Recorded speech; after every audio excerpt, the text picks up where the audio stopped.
in this consistory, what was your impression of the kind of pontificate that Pope Leo is heralding now? Okay. Ako sa tingin ko, Pope Leo is the kind of Pope who does more listening than talking.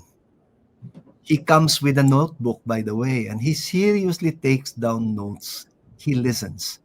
He seems fully comfortable with the synodal approach, as evidenced by his consultative approach in terms of leadership and governance.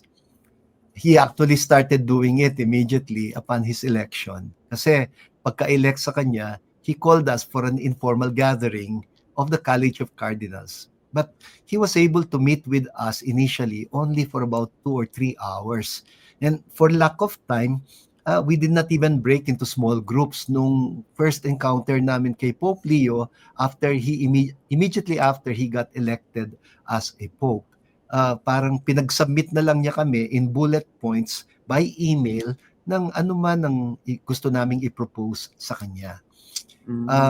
But during our last meeting with him sa Synod Council, kasi member ako ng council ng Synod on Synodality, and that was organized by the General Secretariat of the Synod of Bishops headed by Cardinal Mario Grech.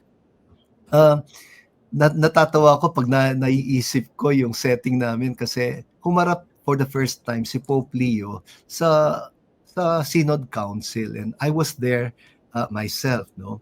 Tapos sabi ni Cardinal Grech, let's start immediately with an open forum. Everyone is free to ask Pope Leo a question. Tapos dun sa second part na daw, yung mga reports from the continents.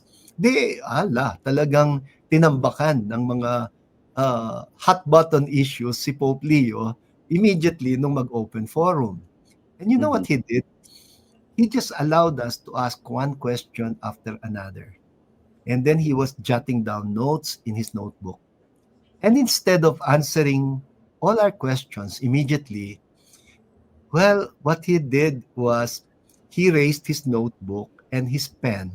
Tapos ang sabi niya, you see what I brought with me? I brought my notebook, sabi niya, and my ball pen with me because I came here to listen to you. But you seem to expect me to give all the answers to all your questions by myself.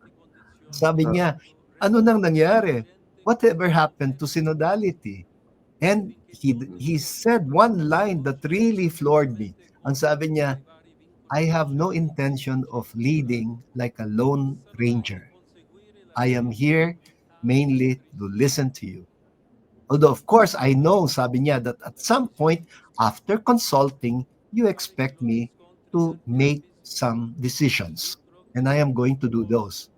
But, ang sabi niya, I want you to know that I intend to sustain the momentum that was begun by Pope Francis.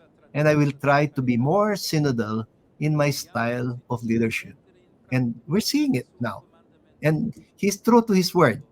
And I think when he comes up with a program of papacy, ewan ko kung kailan niya ipapublish ang kanyang first encyclical that will sort of outline his program of papacy. If he will do that, I think he will say, hindi naman akin lang ito kinonsult ko kayo dito. So I think that's very clever.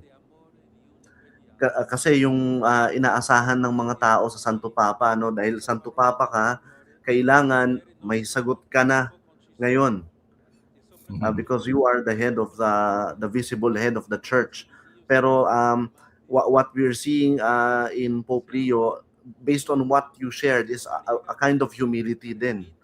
Yes, because alam kasi ni Pope Leo na ang role ng Santo Papa as Bishop of Rome is to preside in charity over his brother bishops.